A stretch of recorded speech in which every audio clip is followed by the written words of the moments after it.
voy a pedir que se pongan de pie para cantar esta canción.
Quedaban dos canciones más, pero por el tiempo vamos a cantar la última, que es Al Cristo Regresar.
Buenas tardes.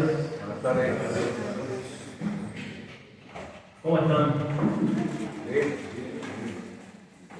Me alegro. me estén bien. Esta tarde me tocó compartir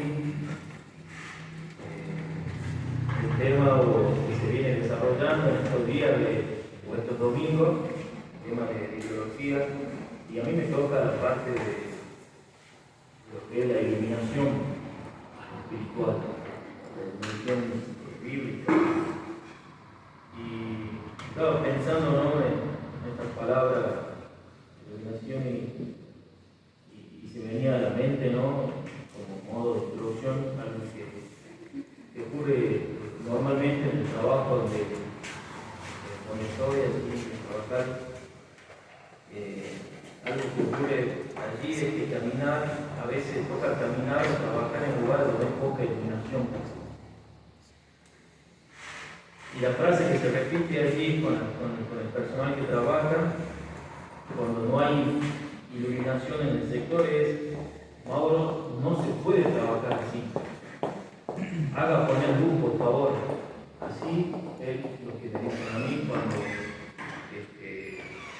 a algo le toca trabajar o hacer una cosa y no hay iluminación, no hay luz, y lo dicen con toda la razón, porque no se puede trabajar en la oscuridad, porque no se puede ver, sobre todo si el trabajo que tiene que realizar es algo peligroso, y si no hay iluminación se puede golpear, se puede tropezar, se puede caer, puede quemarse si hay algo con temperatura en la cercanía. Por más que el personal esté capacitado, esté formado y tenga el conocimiento para realizar el trabajo, pero si no hay iluminación en el lugar, esa persona no va a poder hacer el trabajo. ¿Es importante la iluminación para realizar una cierta tarea? Por supuesto que sí. En la vida del creyente, la iluminación bíblica, espiritual, es sumamente importante para tu vida y para la mía, porque corremos el mismo riesgo que hemos mencionado hace un momento, o parecido, de una persona que tiene que realizar un trabajo y no hay luz en el lugar. Y pensando en esto, quisiera destacar 5 puntos de lo que es la iluminación bíblica, la iluminación espiritual. La iluminación bíblica es un proceso mediante el cual el Espíritu Santo ayuda a una persona a comprender la verdad de la palabra de Dios. La iluminación se discute junto con conceptos relacionados a la inspiración e interpretación bíblica. La inspiración bíblica implica cómo Dios ha revelado la verdad espiritual, es lo que estuvo hablando Juan. La interpretación bíblica tiene que ver con nuestro estudio de sentarse a leer y estudiar la verdad espiritual. La iluminación bíblica implica nuestra comprensión de la verdad espiritual que nosotros estamos estudiando, y involucra tanto la escritura como la influencia del Espíritu Santo. La iluminación no se limita tan solo a una simple comprensión de la palabra de Dios, sino que implica la aplicación de la verdad bíblica a mi vida y la aplicación bíblica a tu vida, de lo que estás estudiando, de lo que estás leyendo. El Espíritu Santo guía a los creyentes a interpretar y aplicar la Escritura a su vida, ayudándole a ver la gloria de Dios en la vida y vivir de acuerdo con la voluntad de Dios. Como dijimos, la iluminación es un proceso, y este es el primer punto que quiero destacar. Y la iluminación bíblica o espiritual en la vida del creyente tiene un principio, tiene un inicio, y ese inicio es en la conversión. En la conversión es el momento que, cuando nosotros estamos muertos en nuestro delito y pecado, el Espíritu Santo, por medio de la regeneración, nos da vida. Nuestros ojos, que estaban cegados, vendados, no podíamos ver nuestra condición espiritual delante de Dios, pero gracias a la luz de la predicación del Evangelio, quita esas vendas, ilumina nuestra mente y corazón, para que nosotros como personas pudiéramos entender y creer en Jesucristo como el Salvador de nuestra vida y el Señor de nuestra vida. Dice Pablo en 2 Corintios capítulo 4, verso 4 y verso 6, dice que el Dios de este siglo cegó el entendimiento de los incrédulos para que no le resplandezca la luz, la iluminación del Evangelio de la gloria de Cristo, la cual es la imagen de Dios. Versículo 6, porque Dios que mandó de las tinieblas, que de las tinieblas resplandeciese la luz, que es el que resplandeció en nuestros corazones para iluminación del conocimiento de la gloria de Dios en la faz de Jesucristo. Aquellos que se pierden y quienes el Evangelio está descubierto, Satanás, el Dios de este siglo, ese es el que cegó el entendimiento. Aquí Pablo no está diciendo que el hombre o las personas son víctimas de la ceguera espiritual que tienen. Satanás se encarga de trabajar para poder nublar su entendimiento. Pero hay algo más que al hombre lo hace ciego delante de Dios y que la luz del Evangelio no le puede resplandecer, y lo dice Juan, capítulo 3, verso 19, dice: esta es la condenación, que la luz vino al mundo y los hombres amaron más la tiniebla que la luz, porque sus obras eran malas. Los hombres no tan solo aman las tinieblas, eligen vivir y estar en las tinieblas. No tan solo Satanás trabaja duro para nublar su visión, sino que el hombre elige estar en la oscuridad, en las tinieblas.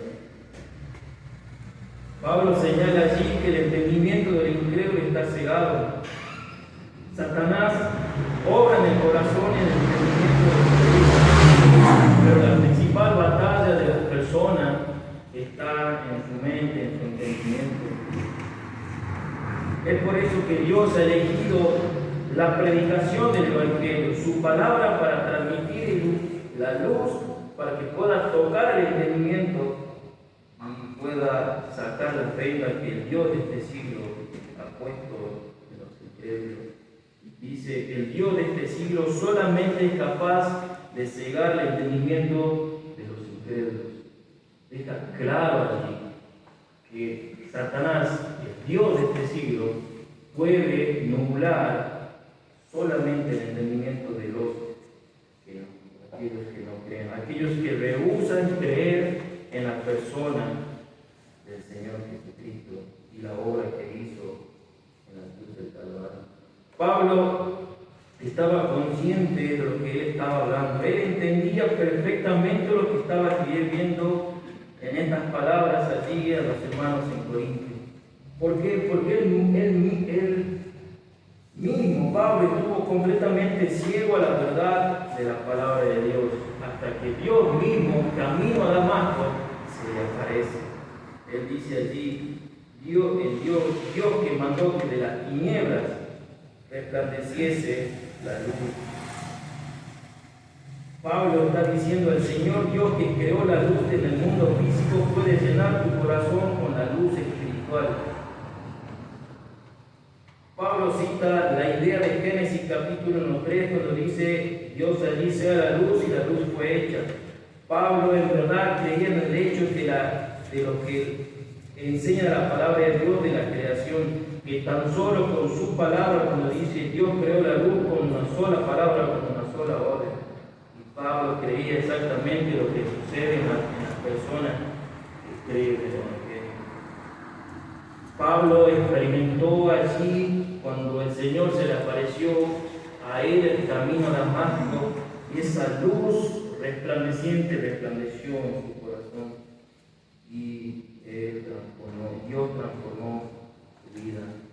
Por eso la iluminación bíblica tiene un inicio. Es un proceso que tiene un inicio, y el inicio es allí en la conversión. Recuerden que Pablo, cuando iba camino a Damasco, su intención era perseguir, matar a los cristianos en aquel tiempo. Por eso decía que uno de los aspectos de la iluminación bíblica es que tiene un inicio, y el inicio es en la conversión. No es algo teórico, no es algo que vos podés decir: yo no lo sé. No, transformación en la vida de la persona. Y en segundo lugar, la iluminación tiene que ver, el creyente tiene que entender que el Espíritu Santo no tan solo lo transforma, sino que reside, vive en la vida del creyente en Cristo Jesús. Dice Pablo en Romanos capítulo 8 y verso 9, Romanos capítulo 8 y verso 9 dice: mas vosotros no vivís según la carne, sino según el Espíritu, si es que el Espíritu de Dios mora en vosotros. Y si alguno no tiene el Espíritu de Cristo, no es de él. Pablo está diciendo que si el Espíritu Santo de Dios reside, mora, vive en la vida del creyente, el creyente ya no vive según los parámetros de la carne, porque no le debe nada a la carne. Ya no debe haber dependencia de la carne, sino que el creyente vive según los parámetros del Espíritu Santo. Porque el creyente se debe a Cristo, porque Cristo lo salvó. Cristo lo compró con su sangre preciosa derramada en la cruz.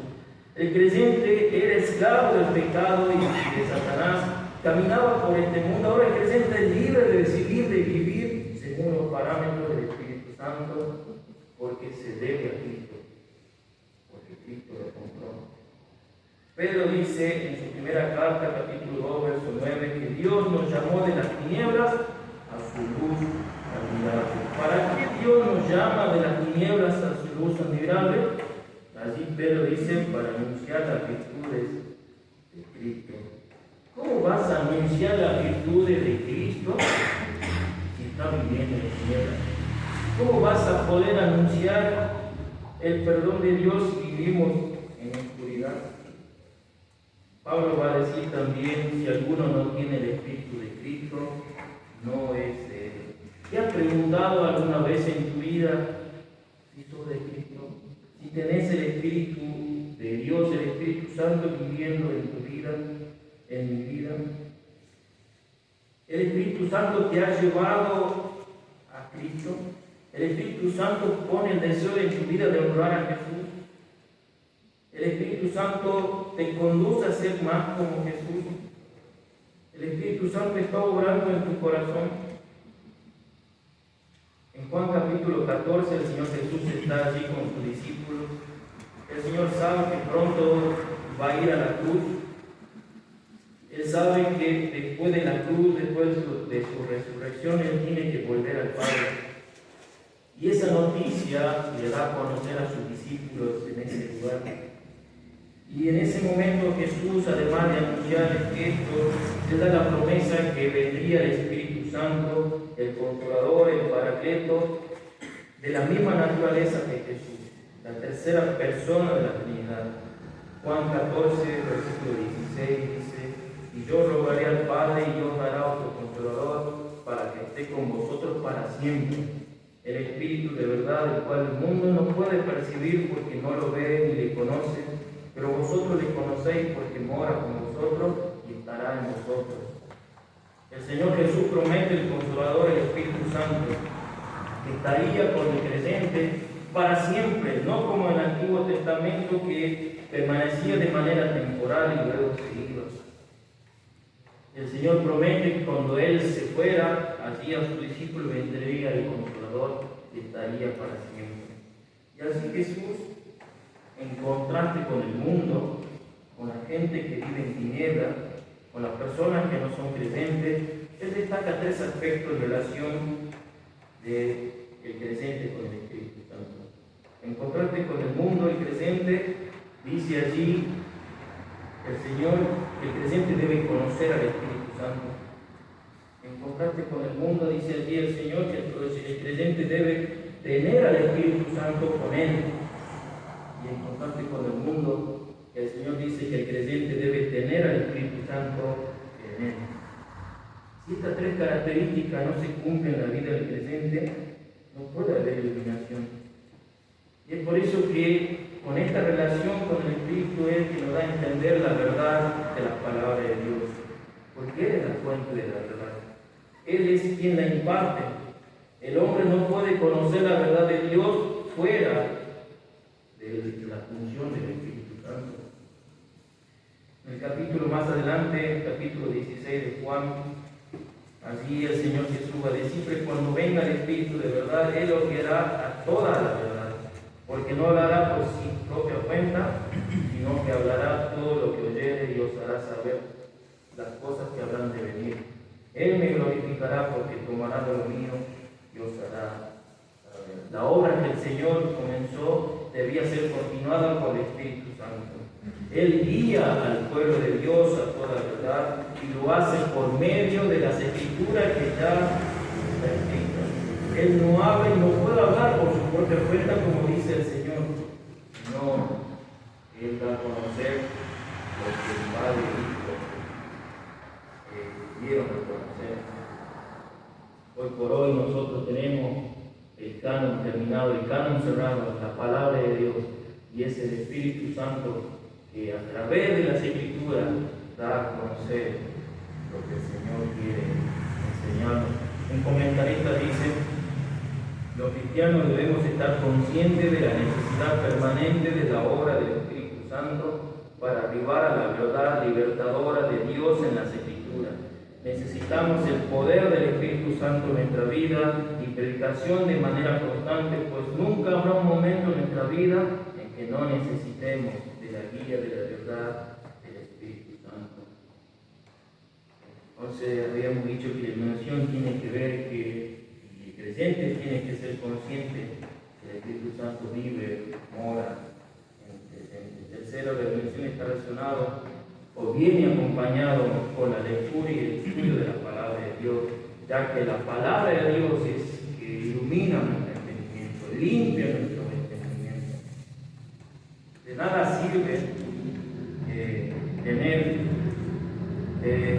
buena iluminación si no estamos nosotros dispuestos a prestar atención a aquellas cosas que la palabra de Dios va a iluminar.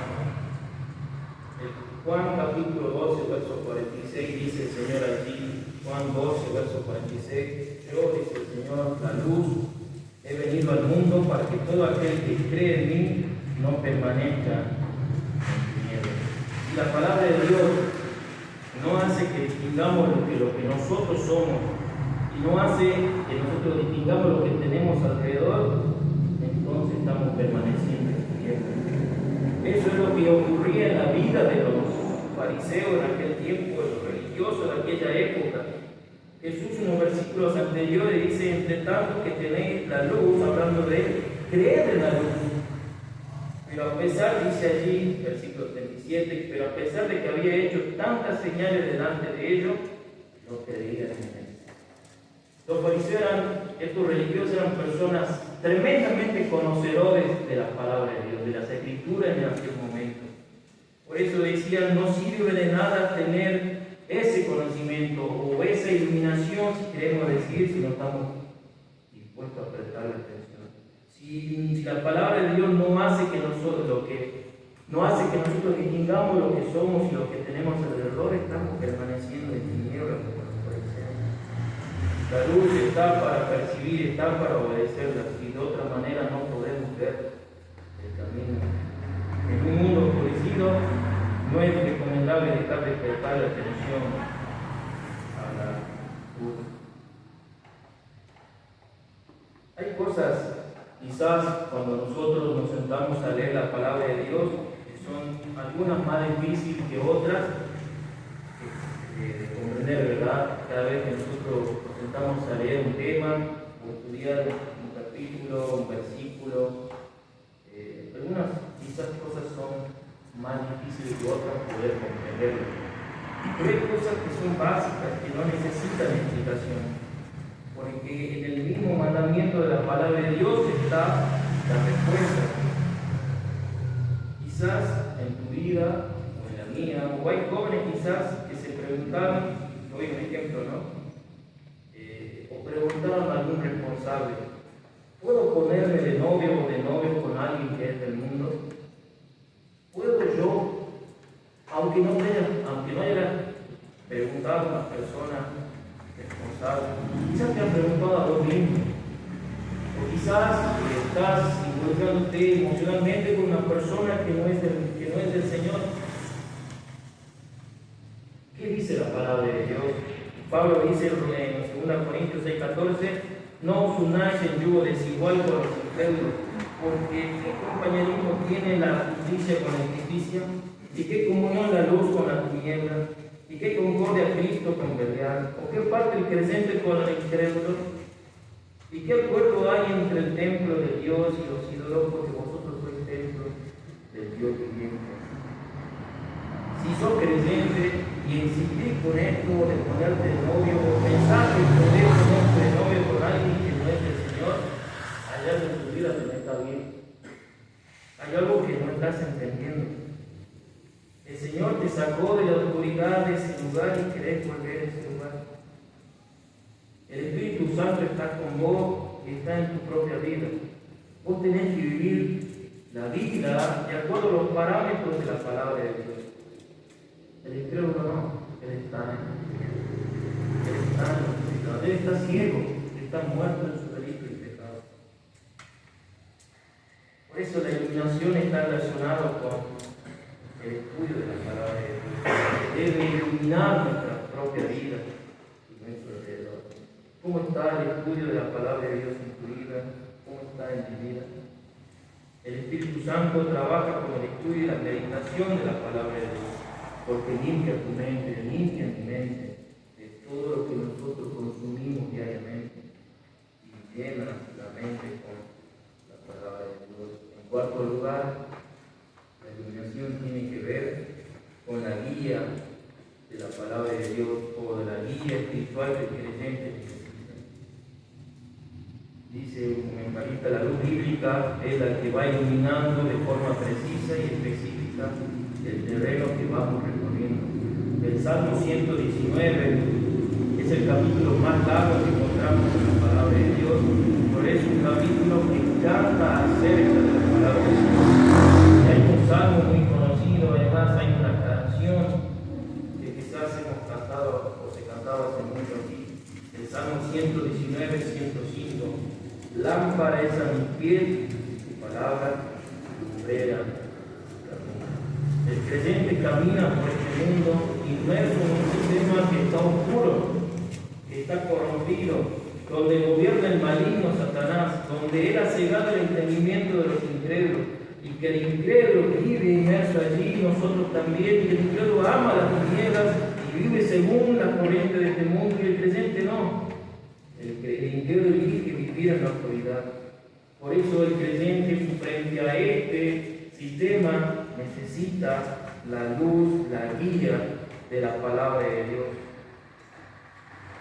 que va a hacer que tú y yo, tu vida y mi vida, pueda ver lo que está delante.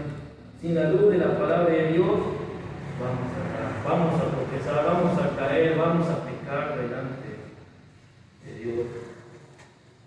Cuando el salmista menciona allí la lámpara, y la compara con la palabra de Dios, él está pensando en ese instrumento que se usaba en aquel tiempo, una lámpara común, simple, que tenía como combustible el aceite, que solo alumbraba una distancia de un solo paso.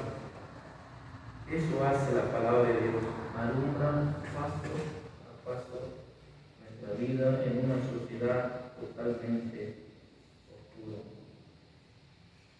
Paso a paso.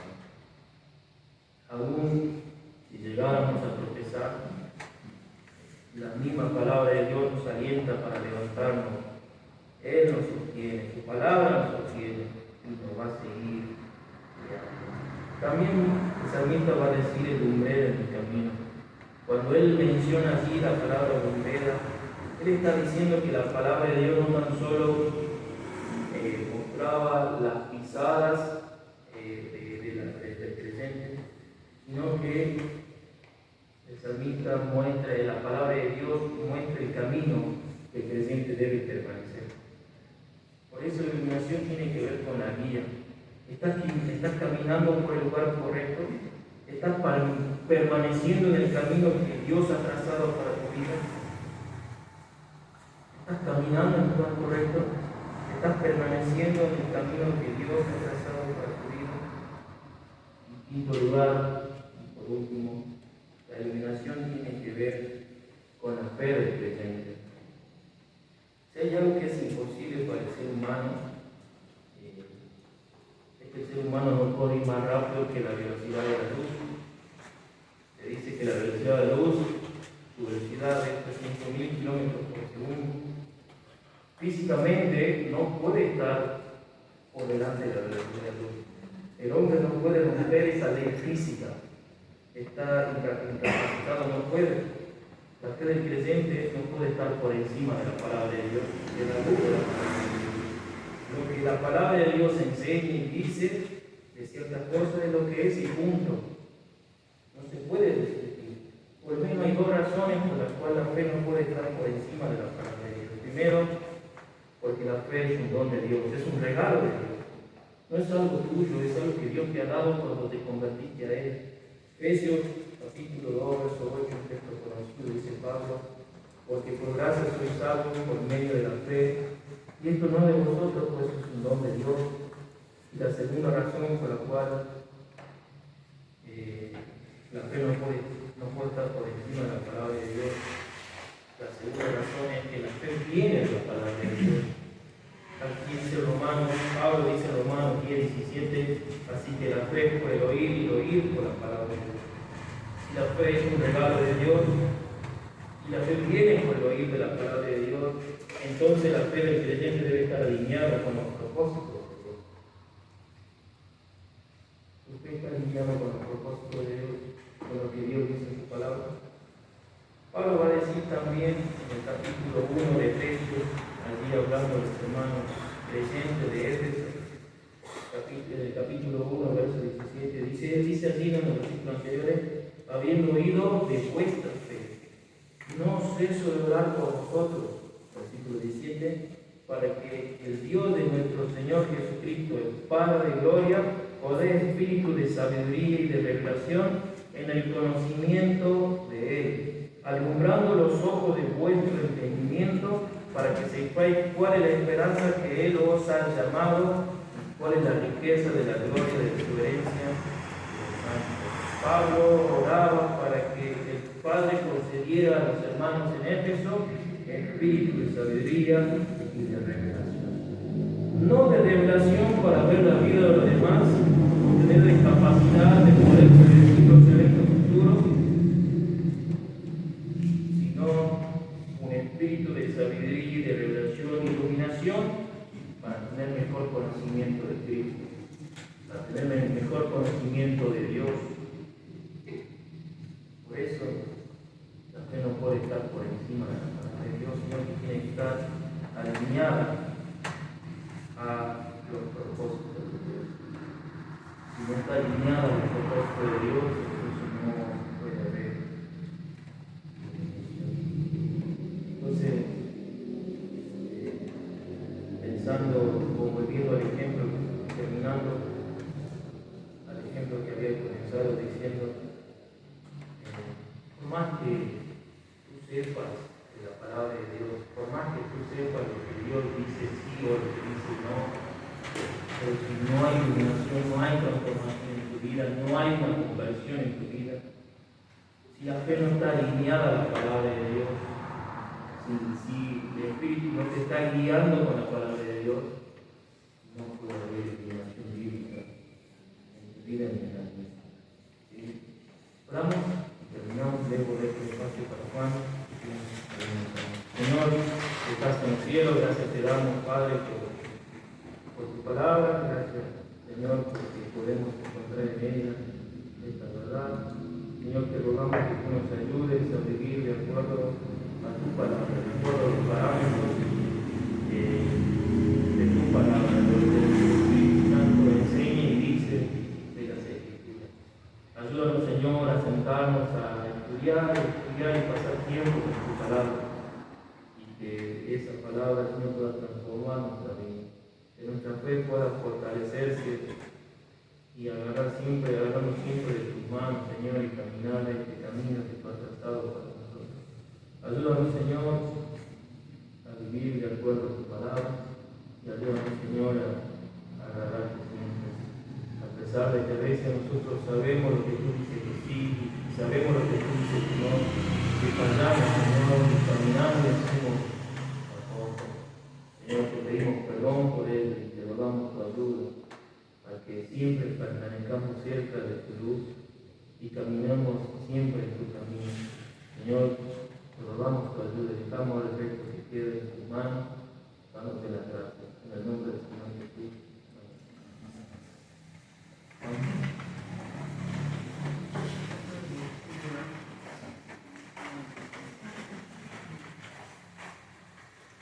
Buenas tardes, chicos.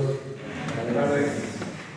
Yo soy de los jóvenes, las estudiantes de falta. Bueno, muy gracias, Mauricio, por el tema muy importante, lo que acaba de hablar Mauro acerca de la iluminación de la palabra de Dios, la iluminación bíblica. A ver, ¿qué temas? La serie, ¿cómo se llama? Estamos viendo. Bibliología, bien. ¿Qué vimos?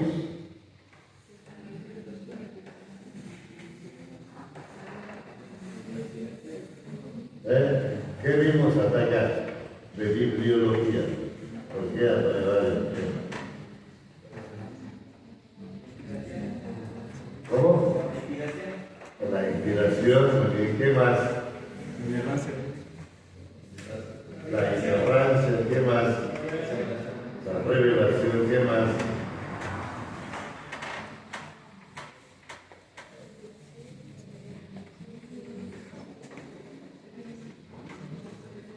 Vamos, a ver.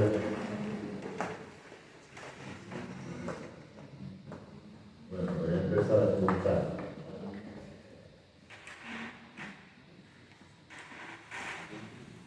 Revelación.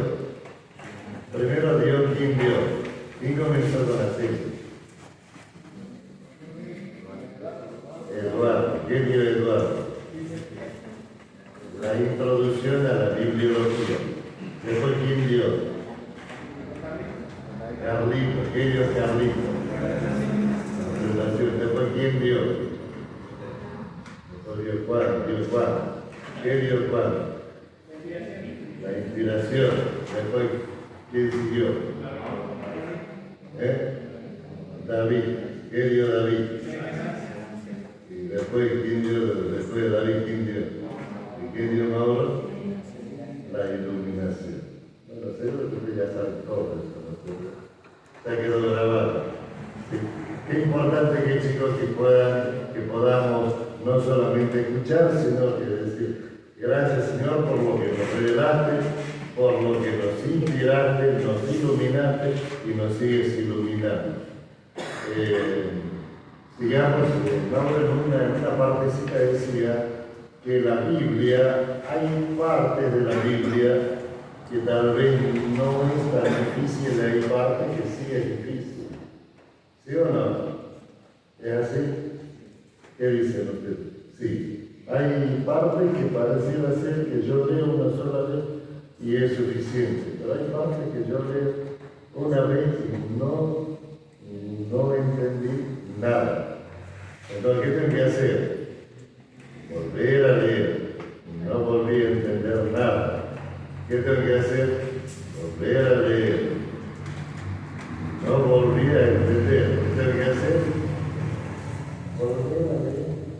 Y leer hasta que quede. Hasta que haya entendido. ¿Cuánto estudian ustedes para el colegio? O para la universidad, o para el terciario. ¿Cuánto tiempo pasan estudiando? Acá lo tengo a este chiquito, ¿cómo se llama? A los Cristian. Hay Cristian, ¿cuánto tiempo estudia vos? 20 minutos.